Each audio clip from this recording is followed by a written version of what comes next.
Baby! And we're back. This episode is, I don't know, yeah, it's spicy. So, okay, so we've been married for going on 17 years now, and I think when we tell people that we've been married for that long, first thing. it's not, it's an unspoken first thing. Oh, yeah, that's better said, Yeah, like it's an unspoken first thing. It's like, all right, what did y'all do? I no, seriously, I think when we tell people that we've been married for this long, one of the things that they don't say that you can just kind of like feel the energy is like, all right, who did it? It's like, have you guys cheated on each other? Yeah, who did it? Has there been any kind of like infidelity? Who did it? Why? When? Who? How? Yeah. What? Where? All of them. All right, so have you cheated on me? Have you cheated on me? Let me grab my wine. So I think it's two aspects to answer that question and provide the definition of cheating. Most of the people will definitely think that cheating is only when you have sex.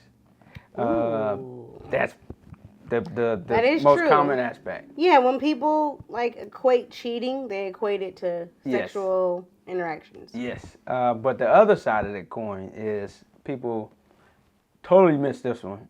Big misnomer of the emotional aspect.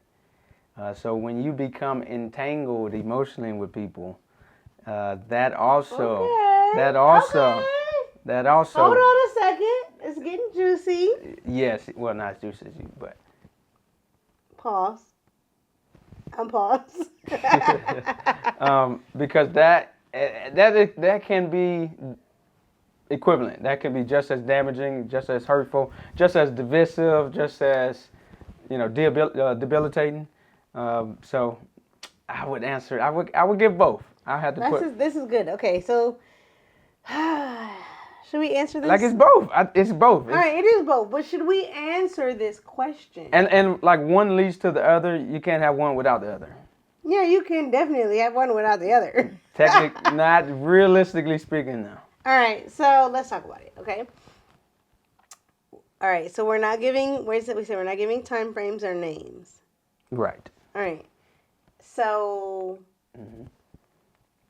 this is a very interesting situation. We don't share this story with a lot of people. This is actually the first time we're talking about this publicly.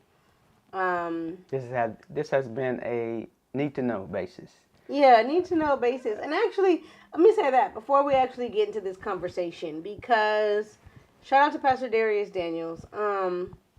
He said something at a conference that I was at. Shout out to DeBlair because it was her conference. But he basically talked about knowing like when and how to tell your story, like the vulnerable parts of your story. And he said basically like knowing the difference between being authentic and transparent, like when to do that. And so it's always important to be authentic, but you have to use discernment, wise counsel, wisdom to know when you can be transparent. And so today on this episode, we're choosing to be transparent because it could free some people. So, yeah, that's good. That's a bar. Thank you. Yeah. Sorry, I just like. Yeah. to get that out. But anyway, so all right, so let's get into this conversation. Mm-hmm. So, like we said at the top of the interview, everybody, I feel like it's like a looming, like a cloud. Like when we tell people we've been married that long. Oh yeah, back to that. And that we're like in a successful marriage, we're in a successful, thriving, relationship. I think one of the overcasting clouds above us. They're like waiting for it. Yeah, it's like people kind of want to know, and they see us on, social media is deceiving, right? And so I feel like people see us on social media and they see us happy, they see us smiling, they see us, enjoying each other. For a long time. Yeah, we said, we've been married for like going on 17 years now. People, I think, in the back of their mind, people want you to fail for some reason. They want you to do bad. They want to have something. They want to be able to have something to say negative about your relationship, about your status, about whatever. Yes. It's just a way of life. Human nature, Yeah, it's human nature. And so I think for people, and this might not be everybody, because not to not to downplay, there are a lot of people that are rooting for us, that do support us, that do love us, that do edify us, that do, they're there for us. And so, but however, I feel like there are like a category of people when we tell them we've been married for so long. I feel like there's like an unspoken judgment or an unspoken curiosity. I'll call it that. But they're wondering like, Something. are y'all really happy? Like, is this fake? Have y'all what have y'all gone through? So today we're going to talk about it a little bit. This All right. aspect. So what have we gone through? So we started at the top of the interview of us asking each other, what do we say? Have you cheated on me? Have you cheated on me? Yeah. All right. So, all right, we about to get real with y'all. This is Yeah. what y'all want? Y'all want us to get real? We're about to get real right now. In 5, 4, 3, 2, 1. All right. So take me back to an experience that you can speak to, and I'll respond with what I feel from what you're saying. Yes. So I do reserve this aspect that is a strong pillar that we have not totally shattered, and this is my interpretation, and of course I think you would agree. Yeah. Say it differently, but we haven't totally shattered the bridge of trust by sex with someone else. I think that would be... that's important. That's extremely important. That's important. So, okay, just for context. Go ahead. Yeah. All right, so when we're speaking in terms of infidelity, For us specifically, this podcast is not going to be in terms of actually sexual intercourse. Yes, that's Yeah, true. but somebody would argue, like you said, people would argue, is sex the only qualifier for infidelity? No, it's not only, no. It's not okay, only. but it's important to know, nobody, like, I didn't have sex with nobody, John didn't have sex with nobody. Because we might not be here if that was the case. Period. Although it's still recoverable and Yes. amendable, I do believe in that, but that's not where we're speaking from. So Yeah, we're not speaking from... that, we're not coming from that place. Yeah, we're not coming from that Yeah. space of, like, us telling our stories from having sexual interactions with other people. But we're not there. Like I'm not even about to say yet because I'm not going to speak that, but yeah, definitely. we're not there. We're never going to be there. Yeah. Well, first off, do you think once a cheater, always a cheater? Ooh, that's a good question. Once a cheater, always a cheater. In the terms people say it. I know, but in terms of like sex, both. like both. once a cheater when you are sexually active with another person, yes. Well, I don't know. Let's talk about this some more. I'm gonna give my answer at the end because I don't know. I would say no from my own experience. Okay, definitely. Okay, yeah. Even though you didn't have sex with anybody, but no. Okay, gotcha. But still, tell the story. Yeah. So this was at a time in my life and our marriage collectively where something was dangled in front of me, and because I had not built up the fortitude, testicular fortitude really, but the mental testicular. I mean the balls to resist. Okay, I'm sorry. And so, because I was young enough, early enough in the marriage, to see, I would say opportunity, but for lack of a better word, to see an opportunity, to assess it, and eventually what I went through was did not count the cost of the decision. So when you do not have enough awareness and depthness of yourself to go inside enough. I always say, if you do not go within, you will go without. Well, that season, ultimately that decision, was it surmised how much I didn't, how young I was, and how ineffective, how I was not strong enough, didn't have the willpower, I did not have the ability to see an exit, to see a way out, and so I did succumb to it. And so how it all built up was little small inklings of difference of flavor, difference of exposure, different. How else can I say it? It was just new. It was a new wrinkle. Again, it was it was different. And so at that time, I was ascending in many different walks, many different aspects of my life. And so, as what people would say when a man is beginning to ascend in power, more temptations will arise along with that. It comes with the territory. And so that was pretty much synonymous with that time. And so there were plenty signs to refute it, to rebuke it, to turn away. Clearly recognize it. The phrase I used, did not count the cost. If I do XYZ decision, it's going to lead to ABC result. So that literal calculation in my mind, I'm fascinated with numbers and finance. I did not use that calculation. And so what captivated me was the thrill, the secrecy of how much I was hiding from you, how much I was burying and keeping away from you, as part of day to day, week to week, month to month interactions, the small checkups we would do with each other. I hid it well of how much I was entertained outside of my home, and the more that I crossed the line emotionally to where it was just simply an interest. It was like a mental fling. It was a mental a challenge, if you will.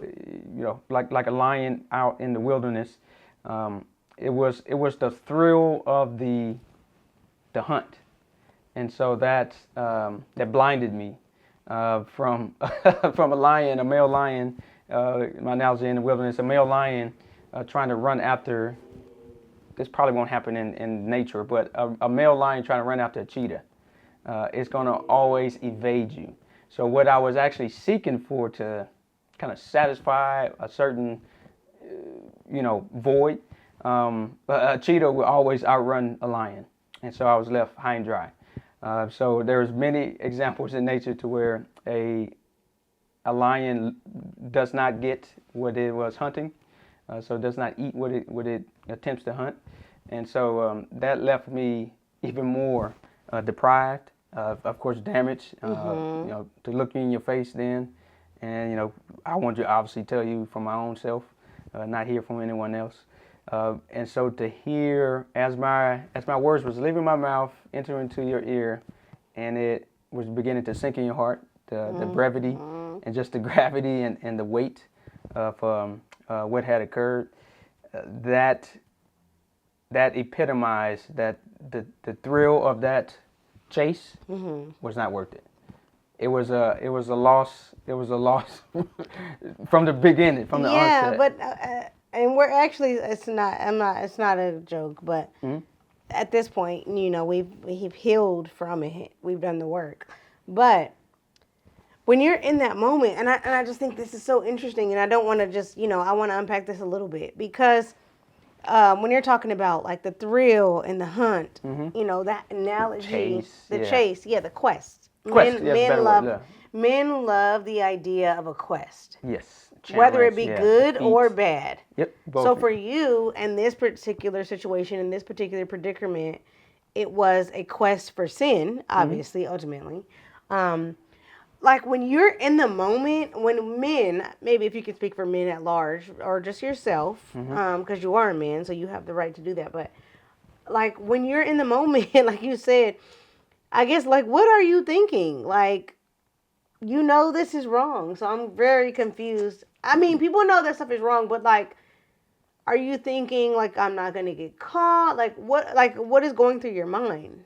So the end of that is a part of the mental faculties. So not going to get caught. It can be brushed away, never to be spoken about again. There is a larger part of the calculation of those decisions, it is totally void of logic. Yeah. That's actually how sin works. Yes, and it was Sin key. is unlogical. Yeah, unlogical. Yeah. So that's a good point too. So sin. So you won't overcome sin until it is full grown. So in other words, you playing with fire almost. It's a part of the process. It's a part of the predicament. But you won't ever overcome it until there is essentially like a day of reckoning, until sin is full grown into your life, and it fully ravishes and wrecks and rules and steals and destroys. Unfortunately, it must go through that process in its entirety before, like an example, I can stand on this side of that perspective and have that be way in the past, have that be beneath me, behind me, and be able to face it again well before anything repeating. So sin, to overcome it truly, to repent from it, turn away, it must be full grown. Mm-hmm. Outside of me, it's above me. Yeah. So when I realized that, reflecting back in all of it, I wouldn't be able to. It's almost like a foregone conclusion that I needed to go and keep pushing the line, keep pushing the barrier, because I've been drawn in. But to keep pushing the line, keep pushing the barrier of the what if, the thrill, the chase, the excitement, the secrecy, all of those, components, of the situation. I would not have been able to return out of it. It was like quicksand. And so the further I went into it, the deeper I got.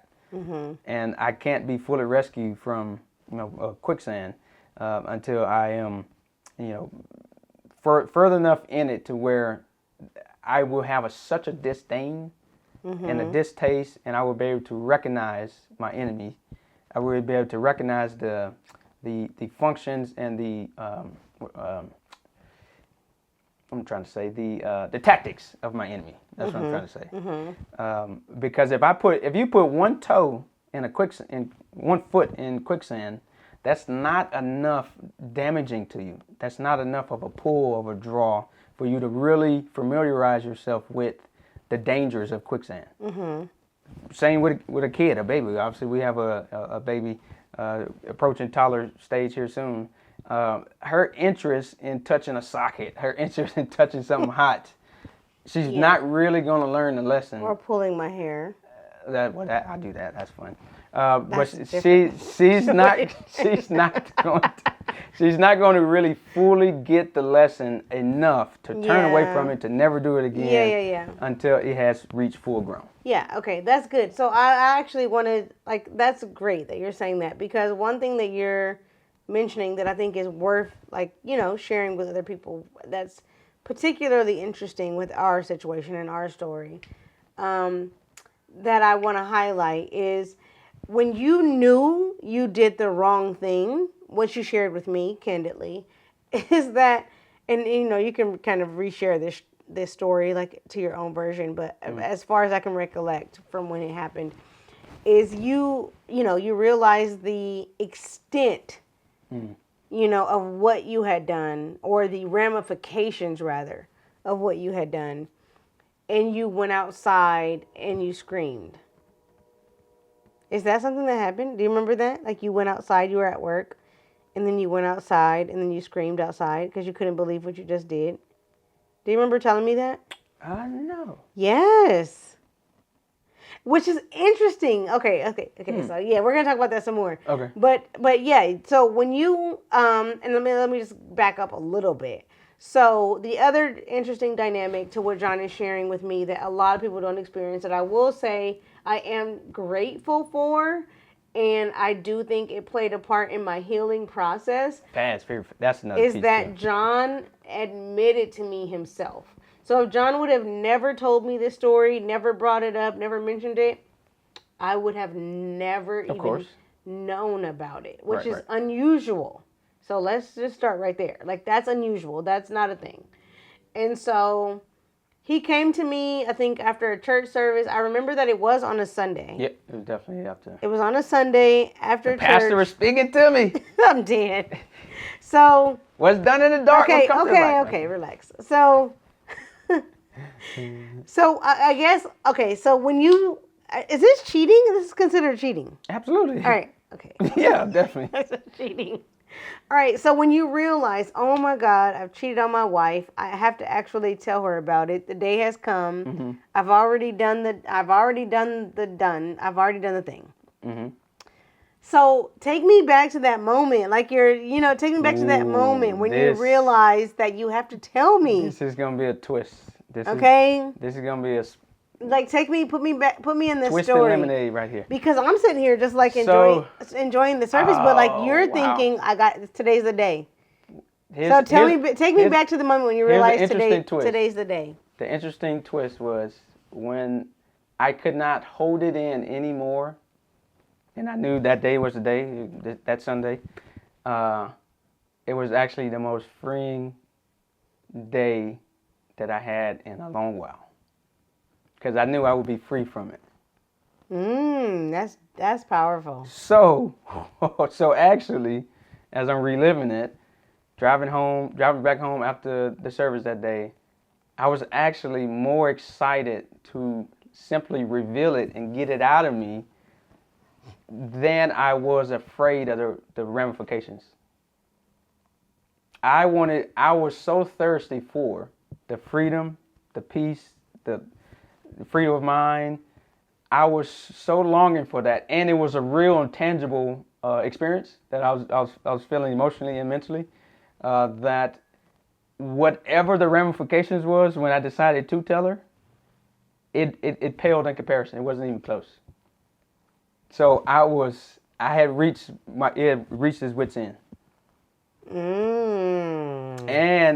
And this was good too in the moment. I was going to be so thrilled to be free from it that it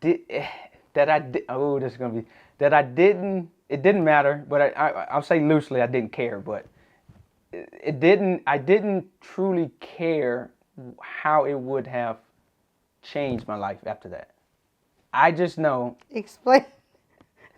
So if you please explain. So if you wanted to walk away, you did not want to amend it with me. You did not want to work through it. Okay. Which means life, so you were more happy to get it off of you and experience the trueness of peace and living a righteous life. In that moment, because I held it in. It wasn't long. Maybe like a month or so, month and a half ish. Mm-hmm. And so for those handful of weeks, month and a half or whatever, very excruciating to hold it in, day to day, to look you in the eye, to do life with you, day to day, sleep, food. Knowing knowing it, inside. Yeah. So that's what burned me up even more. It was like I drunk my own poison. Okay, I'm sorry. I hate to go back. I don't hate to go back. I know. I'm a woman, but my time is gonna come, so I'm not innocent. Yes. But I hate to go back. I don't hate to go back. I want to go back because you just said something interesting, and I want to look at that. So knowing, like you just said, day to day, like we're just doing regular life. Like, I'm over here playing. We're playing house. Like I'm living life with you. I got a dirty, dark secret. Yes. Like how are you doing that? Like how are you just continuing to live life when you compartmentalizing? What do you mean? Compartmentalizing. Putting that. It's gonna have a day of reckoning. It's unavoidable.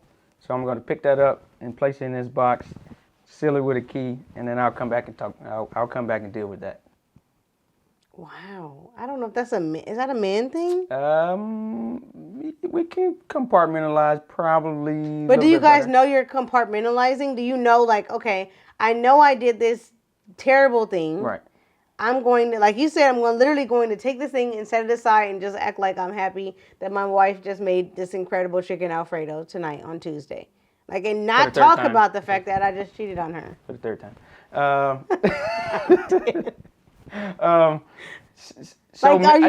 Do you consciously know I'm compartmentalizing, or is it like a subconscious thing? It is intentional. Okay. I believe men can do that at a higher degree than women. Really? So when there are stressors, when there's challenges, when there's aspects that push us to the most uncomfortable Okay. parts of us, we know how to absorb that and deflect it, and then continue to press on. So like, would there be a sign? Like, all right, okay. So let me just backtrack a little bit. So would there be a moment where you felt like I should tell her now, or I'm just gonna say it, or was it like yeah, the moment that you told me where but it you're didn't feel like, right. It didn't feel right. So how did you know that that was the moment? The moment I knew it is, I knew that when I did say it, and it literally left my mouth into your ear and sunk it down to your heart. As I was replaying that, especially that morning, but when I was replaying it in my mind, I knew that I would experience more joy, peace, and serenity. Why are you saying joy? Because I would be free from the poison. It's like somebody's diagnosed with cancer, and you go through all of the chemo, and then now you're free. Not free, but the cancer has been eradicated through all the treatment. So that moment of jubilee, of knowing this thing is now past, this thing is now out of me, is gone. I don't have to worry about it. I don't have to think about it. I don't have to plan and be careful with my words or my facial expression or the energy or vibes that I'm manipulating, to give off. If I no longer had to do that, that was freeing enough. It was freeing enough to accept whatever would have come of it. Wow, that's so interesting. And so you remember that day. What was my demeanor? So, all right. Now let me interestingly enough, yeah. So as this is coming out of me, I'm going to tell my side of the story. So I remember the day very vividly because it's one of those days where you're like, at this point, me and John, we've been married like a handful of years at this point. And so I was so shocked. Because he has such a great track record. I guess before you do overview, but okay. To kind of put a nail on my end, and then you can speak from your point of view. But my demeanor. Your demeanor was, like I said. Okay, so your demeanor was very calm. Your demeanor was very what's the word? Okay, so I see how you're saying, like, you're using the words like it's very freeing. Okay, yeah. It brought you peace. I do see that. So like, I remember that. Hold on a second. Hold on a second. Because I'm about to tell my side of the story. The true part, right? Oh my God. Cap, shout out to Cap. Shout out to Cabernet. Okay, so no. Your demeanor was very okay, so let's just back. Can you see those similarities? I totally see those similarities. And was that a shocker, surprise, like what?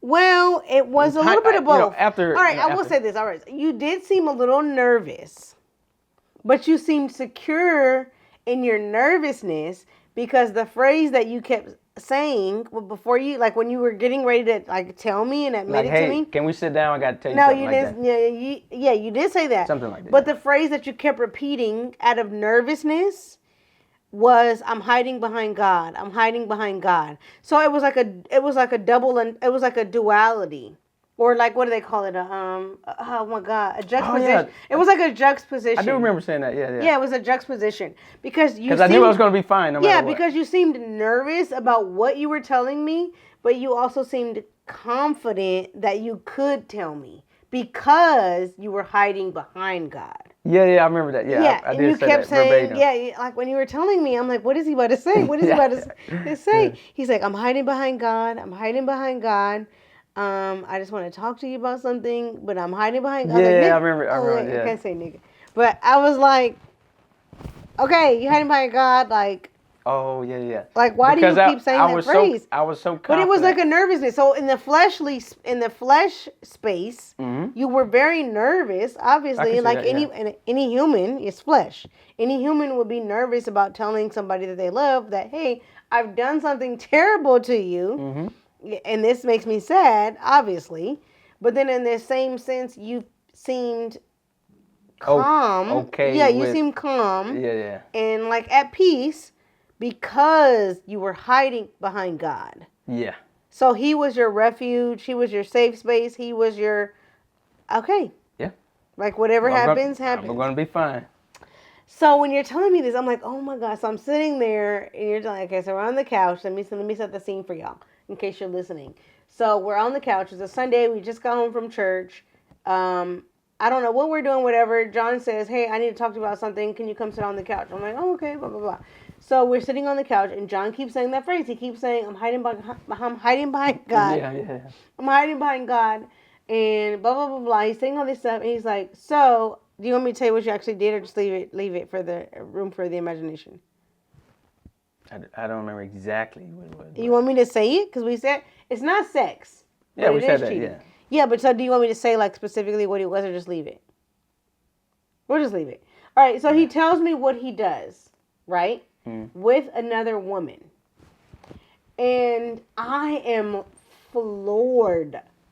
No, like when I say floored, I mean the air out of your balloon. Yes, like the air has totally been, I can't believe that because it's real life. So he admits to me what he has done, which I had absolutely no idea, would have never known, would have never thought, which I will to this day. I will commend you for that because that's very rare. That's very unusual for a man. Oh, I thought you said commend me for not. No. I don't commend you for doing that. I was say, where are we going with this now? No, I don't commend you for doing that. But I do commend you for being able to come to me as a man to tell me, hey, this is what I did. That is unusual and rare, and I respect you for that. And I think that helped during the healing process. Mm-hmm. But I will say, he told me this, y'all, and I was shocked. Like, I couldn't believe it, and I was like, is this real life right now? And I remember, you don't remember it, but you told me, like, after you had done the incident, you went outside, like, you had to return back to work, you went outside and you screamed. And you, like, started like screaming at the sky. You couldn't believe it. You were so disgusted with yourself. You don't remember that? No, not exactly. So was it true? I don't remember saying that. No, you did tell me this. Not quite. Okay. No, I do remember. Might remember more. Yeah, you did tell me this because it's parallels to our stories. That's why I'm bringing it up. Okay. Only because there's parallels. So you told me about like you doing this. You went back to work and you just couldn't. You couldn't handle that. Like I literally just did this. Okay. And you went to work and you said you went outside. Nobody was there. It was just you on the shift, actually. And you went outside and you screamed. And I was like, that's interesting. He's like, yeah, I literally said, I've never done this before. I went outside and I screamed. And I was like, oh, okay. And so anyways, when he's telling me this, I literally felt like I got hit, like I got T-boned by like a semi-truck. I just was so shocked. I just was like, is this real life? We've had such a great track record. We're role models. We're Christians. People look up to us. We've had such a, like, you know, we're doing good. Yeah. And so I was like distraught. Total distraught. Total devastation. Total shock. Like I was numb. And I don't remember. Do you remember my like initial reaction? Like I didn't want you to touch me. I was just like please stop touching me. Don't talk to me. Like I don't know. Yep. That what stuck out to me the most, I think it was your outburst. It's like you broke from the inside as the words were becoming more real. It's like you started You could see crumble. me physically? Yeah. And then you like I think you wailed. Yeah. I think it was an outburst. Because it's just total blindside. It's like I can remember you wailing and just like again just breaking from the outside, like an eruption, almost like a volcano, like it erupted with pain. With realization. Oh my God. Oh yeah, that's come on. What's that bar? So yeah, you erupted like a volcano. All right. Let's just say it. Let's just talk about it. Because I think it's important. I don't know why we did that night. Oh yeah, definitely added. Yeah. Because it was extremely important. Yeah. So for whatever reason, like within hours. Let's not talk about it. No, definitely. Talk about it. So before we say that, within hours, because of course it was right after afternoon, right after church. So within hours, I immediately sensed it was first of all the right timing, the right decision to do it that day. But I had, you speak to this because it's my perspective, but I had within a few hours, immediately, with strong conviction and confidence, that she had forgiven me that same day. That box was checked for me. So now it was my responsibility because I broke the trust. I blew up the bridge of trust in that in our relationship. My responsibility from that point until she told me, all right, we're done. Without saying it. Is that the battery? Oh, sorry. So my job was to repair what I had broken. To make amends. But she immediately began to show that she had forgiven me. And that sealed the deal for me that, first off, because I always believe that a repeated decision, a repeated mistake is a decision. Oh, let me say that again. So once I realized that within a few hours, she had forgiven me, without saying it now, because this is just devastating news, I began to be confident that my wife had forgiven me for breaking her trust and committing infidelity, and I was confident in that I would be able to rebuild the bridge of trust that I broke wholeheartedly, unfortunately, because I knew that a repeated mistake is a decision, and so I knew that was not my MO. That was not a part of me. That was not something I was going to continue to do, because I knew that I did not count the cost, the full assessment of, going down this road, going down that road and that journey. That connected me, made me more in love with her, even more. Mm-hmm. And so what that led into. I wouldn't say that. Okay, so that is good. That is profound that you're saying that, because a lot of people, obviously, I'm regular, I'm human, I'm flesh. Mm-hmm. Did I have a lot of follow-up questions? Was I asking a lot of things that were low-frequency questions? Absolutely. Absolutely. 100%. Like 100%. Did I look at his phone? Did I look at the messages? Did I try to figure out what, how, who, what, when, where, how? Yes, 100%. However, I will say to what you're talking about, what you're speaking to, and I get this question a lot because a lot of women are like, how, why, sis, how were you able to forgive him that fast? And this is what I say, and it's powerful. I say, I was able to forgive my husband because I'm a Christian before I'm a wife. Oh, we got snaps for that? Okay. And I'm saying that because it's important. Who I am as a believer. I was able to see my husband through the lens as a fellow believer who had fallen. Yep, who had sinned. Who had sinned. First. Yeah. And so I was able to see you as a fellow believer first. Mm-hmm. And then see you as my husband second, which was very painful. Yeah. But I was able to see you as like, dang, John. Yeah. No, for real. Like, it was like sad, pitiful. Yeah, it was like, dang. Yeah. Like, dang, a fellow believer. Like, yeah. I get it, man. Like, it was tough. Yeah, I get it. You succumb. And it's easier said than done. Absolutely. But I want to impart that to you guys because I think that's so powerful. Of like being able to have a distinguishing factor between those two things, and I think that's what saved our marriage. Really. Yeah.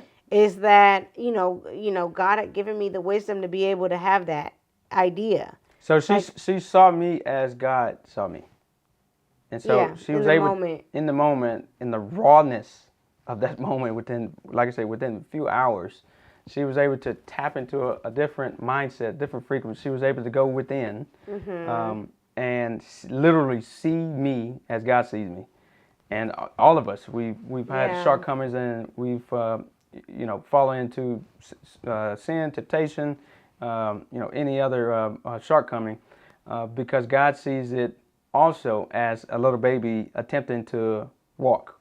You're going to fall down, but you're going to get back up. And so when God extends His grace to us, it is not something that we can earn. It's not something that you can work, do, check this box off, and then grace is extended. It is a free gift. And so the quickness, the speed that she was able to extend grace. Grace is something that you cannot deserve. What I did not deserve the expediency of her forgiveness, but she extended it to me. And so, like I just said, when she extended it and I was able to discern that without her using the words, I was spiritually able to discern that she had forgiven me. I was more excited to rebuild now this bridge that I blew up. I was ecstatic. I was thrilled. I was motivated, and that was my mission for my life at that point. I needed to rebuild something that reconciliation. Yes, to reconcile things. And that was, I wore that, on my shoulder. I put the weight of that on me, and I put my head down, got to work on reconciling things, and it definitely worked out to his good. Yeah, I love that. Yeah, go ahead. It's so good to where I guess you can. I'm not gonna say it. You have to. You talking about the night of? Yes. All right. Okay, I'll say. Because this is like. I think this is part of the healing process, and Yes. I don't know if you guys, leave it in the comments if you've dealt with this too. If you've gone through pain and you use this, I don't know why this happened, but it did happen. So this is the same night John, revealed this information to me. I was able to extend grace, able to see him as a Christian before I was a wife. Mm-hmm. Forgive him for that. Even though, let's just be clear. When I say forgiveness, and this is great because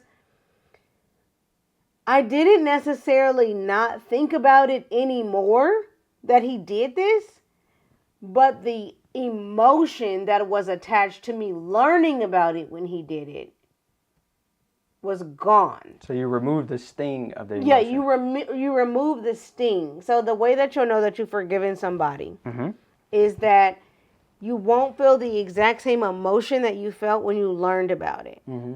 So that's how you know you have forgiven. So it doesn't mean that you won't ever think about it, that it won't ever come to to your mind, or it won't ever come up. Something might lead you to it. There won't be triggers or nothing like that. It doesn't mean that, but true forgiveness, a sign that you'll know that you have forgiven somebody is that you won't feel the exact same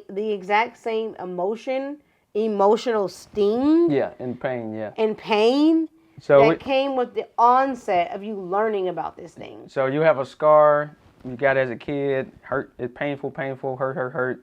And so now you're a grown up and you still see the scar on your leg or knee or whatever. Yeah, but it doesn't hurt It doesn't hurt anymore. That's how you know that's true forgiveness. True forgiveness. But okay, so I'm saying all that to say, okay, so that happened, and then later that night,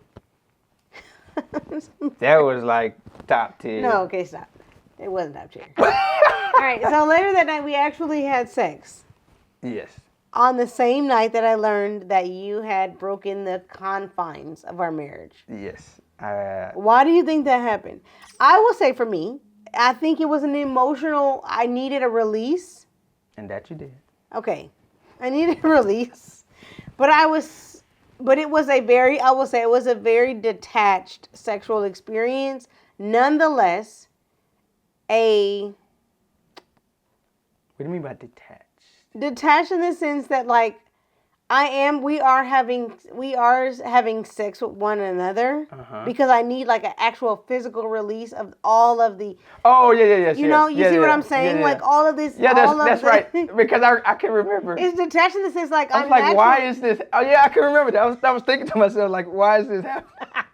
Like, why is this happening so soon? I was so confused at why we were having sex. Yeah, so I agree. Okay, so what detached, it was a very detached situation. Yeah. But at the same time, I needed a physical release. I was like, oh, and this, I don't recommend this. Like this. This is not like the just cure. Going with the wind. This is not the way that going happens. with the flow, but.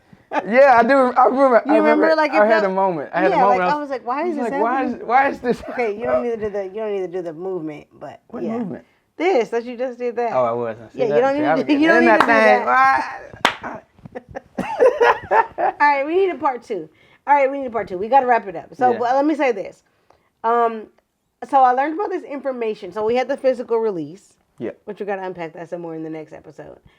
But at the same time, I remember vividly, which I wanna highlight this before we go, is I went after all this happened, you're revealing this to me. I am like blindsided. I feel crushed. I'm crumbled.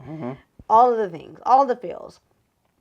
I where we lived at the time, there was an area where I could go where I was like in the woods, basically. Like there was like a wooden, like a woodsy area. And I remember driving to the woods because I didn't know what else to do. I'm like, this is crazy. This can't be real life. Like we've done so good. I think that was the biggest blow. Definitely. I think that was the biggest blow. Was like easily. Are you crazy? Yeah. What is wrong with you? Like, are you crazy? Like we've done so good. Yeah. Is this a real story? Is this a joke? And it wasn't. And so I remember going to the woods, and I was just like, God, I don't know. I don't know. And I remember, I've never wailed before. You use that word wail. Like I remember screaming into the pillow. But when I went to the woods, I remember screaming into the pillow with you. Like when you were telling me that, I was like, oh my God, this can't be life. I got to scream. I have to do something. I cannot keep this energy inside my body. Yeah. And so hence the screaming in the pillow, hence the having the sex with you. And then I remember driving to the woods, and I'm like, I have to scream. I have to scream. Like, I don't know what to do with this energy. So I went to the woods. Of course, I called my mom because she's like my best friend. I told my mom, this is what happened to me. I'm sick. I'm sick right now. And she gave me some advice, blah, blah, blah, blah. I get off the phone with my mom. I'm in the middle of the woods. I'm in my car, and I just scream at the top of my lungs. Like, scream, like, and after that, how did that I'm like wailing. Like you use the word wailing, but I don't know if people know what that means. Like to wail means to be hysterical to the point where you're like crying so shaking, hard. Yeah, like you're shaking, you're shivering. Like it's an experience. It's an experiential, is that a word? Yeah, I think so, yeah. It's an experience, is that a word for, I don't want to look stupid. TIL at the end. Okay. It's an experiential cry, basically. It's an outpouring of sadness that you have to physically release. So I did that. There's parts of you coming out of There's that. parts of you that you don't even know were in there that are just like it's intense. So anyways, I wail in the woods. Ooh, that's a book. I wail in the woods. But anyways. That is. I wail in the woods. That's good, huh? Ooh, that's good. But anyway, so I'm screaming, I'm crying. Nobody can hear me except for myself. I hear an echo. I hear me. I hear God. And anyways, and that's that. In that moment, I found like my own peace. And I feel like you gotta go crazy. Like, don't try to act regular when traumatic things happen to you. Like take them in.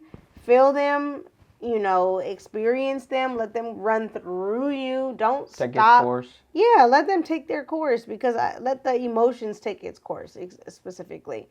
And I think that helps me a lot. Like between you telling me about it, me choosing to extend grace, and then me actually going through the cathartic process of wailing in the woods.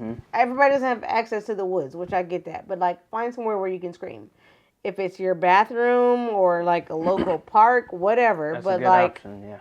Do something because it helped me and it was very profound in my healing process. So yeah. We gotta wrap up this episode. Okay, good. So this was me, then next is you. Yeah. So I'll go next. And mine is so I would say really quickly. So we go through this after having, I can kind of say, like a spotless marriage early on. Yeah, like we did good after that. And so, as she will divulge, here shortly, but there's parts of me that feel like I felt more pain and devastation, disappointment, because I had already crossed that bar and revealed so much, was so open, so transparent. It caused such a division in our marriage at that time. Of course, I was the culprit of it. Yeah, you were like, you're the example. Like, please learn from me. From me. This is not good. Yeah, that's essentially what it was because part of it, how I experienced my freedom so quickly, was I was able to detach, like who I am. Like a mistake doesn't define you. It's different if you keep repeating it. Now that's different. But a mistake. That's a behavior. Yeah. That's a pattern. That's a decision there. Right. Yeah. So I realized that the mistake didn't define me, so I was able to separate. So I was able to think greater than how I felt. And so when you do that, you literally put yourself in another perspective. It's almost like having a third person view looking down at us right now on this couch. And so you can literally you have access to this corner of the room, that corner over there, behind you, when you have an elevated perspective. And that's what you do when you tap into God, how your consciousness, etc. And so to have that and to be all of this reconciliation, I was constantly revealing it, telling her stories, and giving her information, answering all the questions. That's what I kept asking. So tell me. But this is important.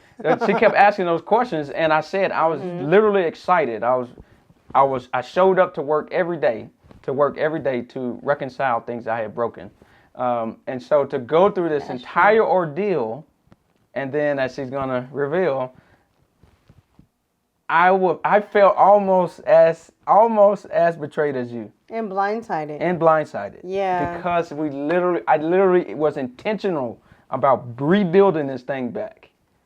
And then it was broken again. Part 2. Put the deuces up again. Part 2. Oh, part 2.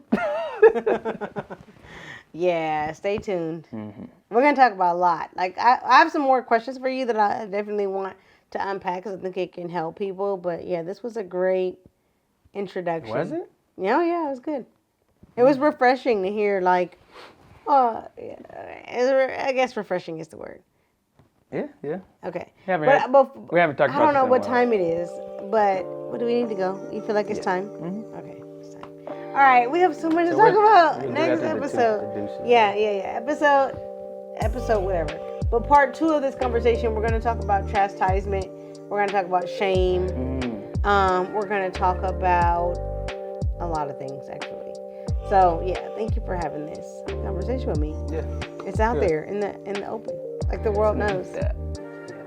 And here we are, 17 years later. You can do it. If we can do it, you can do it. Keep stacking them. Hey. Cam Jordan from the Saints, baby. Keep stacking. Okay.